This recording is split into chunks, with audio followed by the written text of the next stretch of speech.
MLA అభియోగాలను ఖండించిన కూటమి నాయకులు శ్రీకాకుళం జిల్లా రణస్థలం మండలం ఎచ్చర్ల ఎమ్మెల్యే నివాసంలో కూటమి నాయకులు బుధవారం ఏర్పాటు చేసిన విలేకరుల సమావేశంలో మాజీ ఎమ్మెల్యే గుర్ల కిరణ్ కుమార్ ఎమ్మెల్యే ఈశ్వర్రావుపై చేసిన అభియోగాలను ఖండించారు.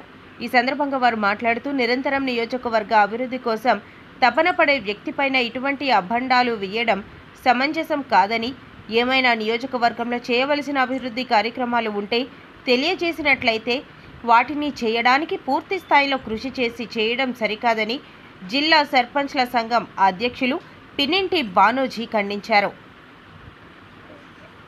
అభివృద్ధిని చూసి వారవలేక చాలామంది ప్రతిపక్ష పార్టీలో ఉండి వాళ్ళకి వ్యక్తిగతంగా దెబ్బ కొడితే అభివృద్ధి ఆగిపోతుంది, ప్రజలకు సేవ చేయనే ఉద్దేశంతో చేస్తున్న ఎమ్మెల్యే గారు యొక్క అభివృద్ధిని ప్రతి ఒక్కరి మీద ఏదో ఒక తెల్లగా ఉన్న ఒక షర్ట్ మీద ఒక మరక పడితే ఆ షర్ట్ని చూడరు, అది ఎంత కాస్ట్ అయినా దాన్ని చూడరు, ఆ మరకనే చూస్తారని ఒక టార్గెట్ పెట్టుకొని ఇలాంటి ఉద్దేశాలతో మాట్లాడుతున్నారు తప్ప ఇక్కడ జరిగేది ఏం లేదు.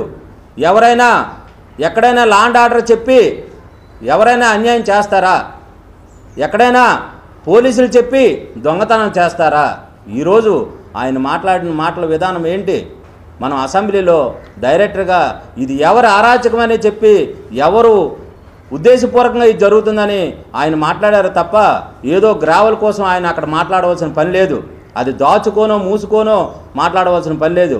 ఈరోజు మనం న్యాయస్థానానికి వెళ్ళి మొదటగా మనకి న్యాయస్థానంలో భగవద్గీత ఇచ్చి ప్రమాణం చేపిస్తారు. లాండ్ ఆర్డర్ కన్నా ముందు మనకి దేవుడి మీద నమ్మకానికి ప్రవర్తిస్తారు కాబట్టి ఆ ఉద్దేశపూర్వకంగా ఆయన కూడా మనకి ఆ శ్రీరాముడి మీద ఉట్టేశారు తప్ప ఆయన అవమానించాలనో వ్యక్తిగత విషయాలని బయటికి ఆయన చేస్తున్న విధానం దొంగతనం అయితే ఆయన ఆ మాటలో ఆ సభలో ఆడరు. అంత ధైర్యంగా దమ్ము ఉన్న నాయకుడు, సభలో ఉద్దేశించి మాట్లాడే నాయకుడు ఈరోజు రాష్ట్రం మొత్తం మీద ఒక్కళ్ళు కూడా చూపించండి. ఎందుకనంటే ఈరోజు ప్రజలకి ఏమి కావాలో 250 కోట్లు పెట్టి కూటమి ప్రభుత్వంలో ఫ్లైఓవర్ అనేది ఒక దిక్చూసితో ఇన్ని రోజులు కూడా ఎన్నో ధర్నాలు చేశాం. ఈరోజు మీరందరూ జేఆర్పురంలో చూశారు, ఎన్నో ధర్నాలు చేసినా సరే దాన్ని పట్టించుకునే నాదుడు లేక ఎన్నో ఇబ్బందులు పడినా సరే దాన్ని ఒక ప్రాజెక్టుని తీసుకొచ్చి ఒక ప్రాజెక్టుని నిర్మించాలని ముఖ్య ఉద్దేశంతో దానికి కావాల్సిన వనరులు కాంట్రాక్టులకు మనం ఇస్తే అక్కడ మంచి ప్రాజెక్ట్ తయారవుతుంది.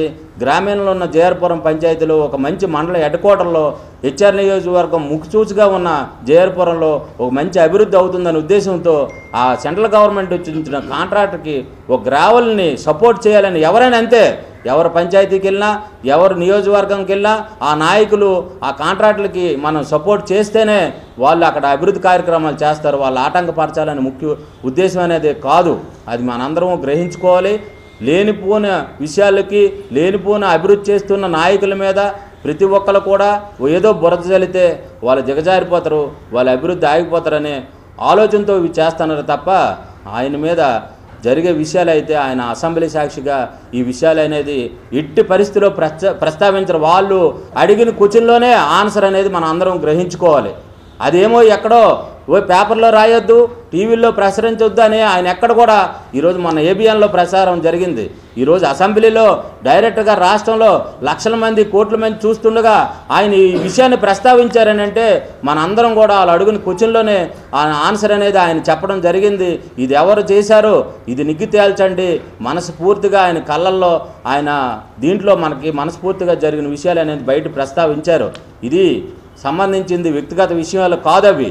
ఇది జేఆర్పురంలో ఒక సెంట్రల్ గవర్నమెంట్ మన హెచ్ఆర్ నియోజకవర్గానికి పెద్ద వరంగా ఎన్నో రోజులు బట్టి ఇబ్బందులు పడుతున్న ఫ్లైఓవర్ నిర్మాణానికి జరుగుతున్న అభివృద్ధి కార్యక్రమమే తప్ప ఆయన వ్యక్తిగత విషయాలు అనేది కాదు. ఆయన వ్యక్తిగత విషయాలనే ఎవరో మనం అనలేము. ఎవరింటిలో అన్నం చూసినా సరే తెల్లగే ఉంటుంది. మరి ఎక్కడ ఎవరు చేసుకున్న గ్రావెల్ అనేది అన్ని స్కూల్లో ఏదో స్కూల్లో వేసుకున్నారు, లేకపోతే బయట వేసుకున్నారు అని అంటే ఆయన కార్యక్రమాలు చంద్రబాబు నాయుడు గారు మాకు అధికారిగా ఉన్నప్పుడు ఆయన మాకు అందరికీ ప్రతి ఒక్కరికి దిక్చూసిగా చేస్తే వ్యాపారం చేయండి, లేకపోతే అభివృద్ధిని చూపెట్టండి అనే మాట్లాడతారు. చేస్తే ఈ రాజకీయ నాయకుడు ఏ రాజకీయ నాయకుడైనా సరే మనం ప్రజలకి మనల్ని పొంది మనం అభివృద్ధి కార్యక్రమాలు చేయాలంటే మీరు వ్యాపారాలే చేయండి, వ్యాపారాలు చేసుకొని మీరు అభివృద్ధి పరచండి అని చెప్పి మన అధినాయకుడు చంద్రబాబు నాయుడు గారు ఎప్పుడు కూడా ప్రతి ఒక్కరికి హితబోధం చేసి అది మంచి పద్ధతిలో చేసుకొని మీరు అభివృద్ధి కార్యక్రమాలు చేయండి అని చెప్పేసి అని అంటారు. చేస్తే రాజకీయ నాయకుడు ఇతర లంచమైనా తీసుకోవాలి, లేదంటే సొంతగానే వ్యాపారమైనా చేసుకోవాలి. అది మనందరికీ తెలుసు. ఆయన సొంతంగా కష్టపడి రూపాయి కూడబెట్టుకున్న 100 కోట్ల ఆస్తులు ఈరోజు జీరో చేసుకొని ఈ అభివృద్ధి కార్యక్రమం నియోజకవర్గాన్ని ఏకం చేసి ప్రజలే నాకు ఓట్లు వేసి ఇంత మెజార్టీతో గెలిపించారు కాబట్టి వాళ్ళ రుణం ఎలా తీర్చుకోవాలని 24 గంటల రోజుకుంటే ప్రతి నిమిషం కూడా వాళ్ళకి ఆలోచించుకో. ఎందుకంటే మేము ప్రతిరోజు ఆయనతో ఉంటాం కాబట్టి ఏటి విషయాలు అనేది మాకు ప్రతిరోజు తెలుస్తుంది కాబట్టి అభివృద్ధి కార్యక్రమాలను ముందుండి నడిపి ఈ ప్రజలు హెచ్ఆర్ నియోజకవర్గం ప్రజలు రుణం తీర్చుకోవాలనే ఆలోచనతోనే తప్ప దాచుకోలేని ఉద్దేశంతో ఆయన ఏ రోజు కూడా ఎన్నడూ కూడా ఆలోచించే వ్యక్తి కాదని మేము సభాముఖంగా మీ అందరికీ పత్రికా వేదికలకు అందరికీ తెలియజేస్తూ ఈ అవకాశం ఇచ్చిన మీ అందరికీ